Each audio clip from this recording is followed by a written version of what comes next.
falar rapidamente sobre Eduardo Bolsonaro, porque hoje a primeira turma do Supremo Tribunal Federal vai julgar a ação penal do ex-deputado federal Eduardo Bolsonaro. Ele responde por coação no curso do processo da ação do golpe de Estado, né?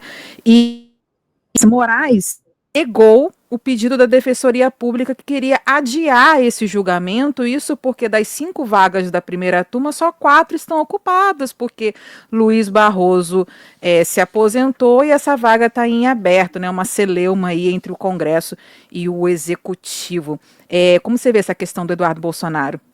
O Alexandre de Moraes está tão enfraquecido dentro da própria Suprema Corte que nem a turma completa ele tem. Por que será, né? Acho que pela primeira vez na história um ministro decidiu abrir mão de um cargo que era vitalício. Pela primeira vez na história, um juiz abriu mão de um cargo que goza do privilégio da vitaliciedade. Sério? Você já viu, cara, alguém falar assim, agora você tem um emprego perpétuo. Como assim perpétuo? Você só vai sair daqui quando você morrer. Mas qual é o teu salário? Cara, o salário é 40 mil pratas aí, fora isso, aquilo, outro.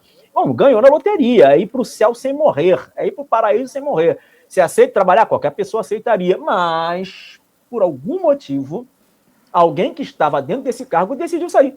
Decidiu se aposentar, abrir mão da vitaliciedade e abrir mão de grande prestígio, não é verdade? Que é o caso do Barroso. Isso mostra a fraqueza e o momento enfraquecido que a Suprema Corte encontra-se. Essa mesma Suprema Corte que agora, por intermédio do Lula, foi indicado Jorge Messias e que foi rejeitado pelo Senado. Também mostra o enfraquecimento da Suprema Corte juntamente com o poder executivo na pessoa do Luiz Inácio Lula da Silva.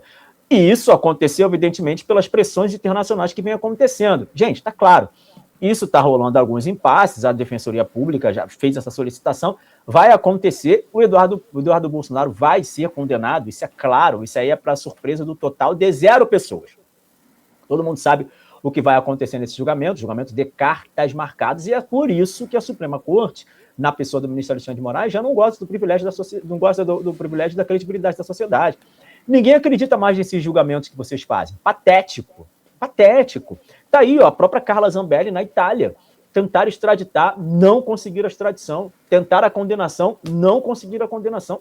Isso é um recado claro para o mundo livre, para o mundo ocidental livre, para a justiça brasileira. É um recado claro. O que vocês fazem aí é ilegal. E o que vocês fazem aí, vocês não vão fazer aqui nesses respectivos países. Por isso que a decisão de Eduardo Bolsonaro em sair do Brasil foi super assertiva, com críticas de pessoas da direita, de conservadores que dizem, inclusive, que ele saiu sem a necessidade, saiu porque quis. Que história é essa? Saiu porque quis, gente. Passaporte já, petistas já entrando com medidas dentro do Congresso para caçar o passaporte do deputado federal, que não vai ser senador da República por causa dessa gente. Então, a assertiva decisão de sair do Brasil, a assertiva decisão de trabalhar para restabelecer a ordem jurídica nesse país, fora do país. Então, o Eduardo Bolsonaro vai ser condenado, mas olha, ele já sabe disso, todo mundo já sabe disso. Essas decisões só mostram quão enfraquecida está a Suprema Corte. Veja, nem a turma completa tem para o julgamento, meu Deus do céu. Que loucura, hein? Que fraqueza, hein? Que instabilidade é essa, Monique? Isso é o resultado. Isso é o que acontece, é o resultado quando não freia uma pessoa que está ali dentro, ferindo a própria Constituição, que é o caso do ministro Alexandre de Moraes. Por que o Gilmar Mendes não freou ele? Por que o Dias Toffoli não freou ele? Por que esses caras não foram, juntaram ali a Carmen Lúcia, e, pô, você está tirando a credibilidade da corte. O que você está fazendo é ilegal. Ninguém parou Alexandre de Moraes. O resultado é esse aí. E vai piorar, tá? Porque as tarifas estão chegando aí, 40% de tarifas na balança comercial, na exportação dos produtos brasileiros, e essas tarifas nada tem a ver com o Eduardo Bolsonaro, com o Jair Bolsonaro, ainda que eles queiram colar essa pecha neles. Essas tarifas dizem respeito às decisões do ministro Alexandre de Moraes contra cidadãos norte-americanos no Brasil e dentro dos Estados Unidos, que foi o caso do X e o caso do Jason Miller, que era o CEO da Getter. Monique.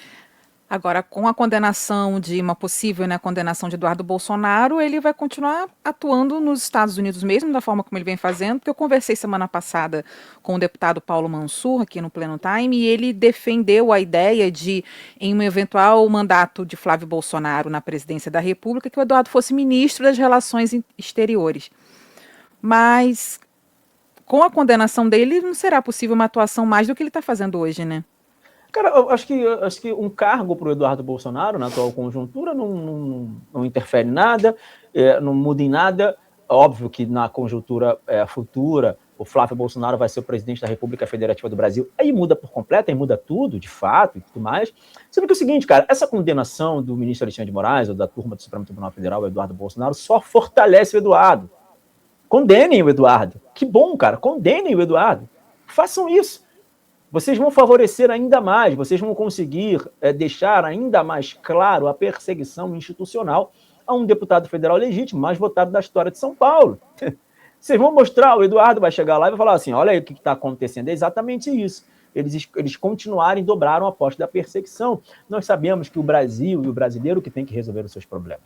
Nós sabemos que nós somos responsáveis pelo caos que está acontecendo no Brasil.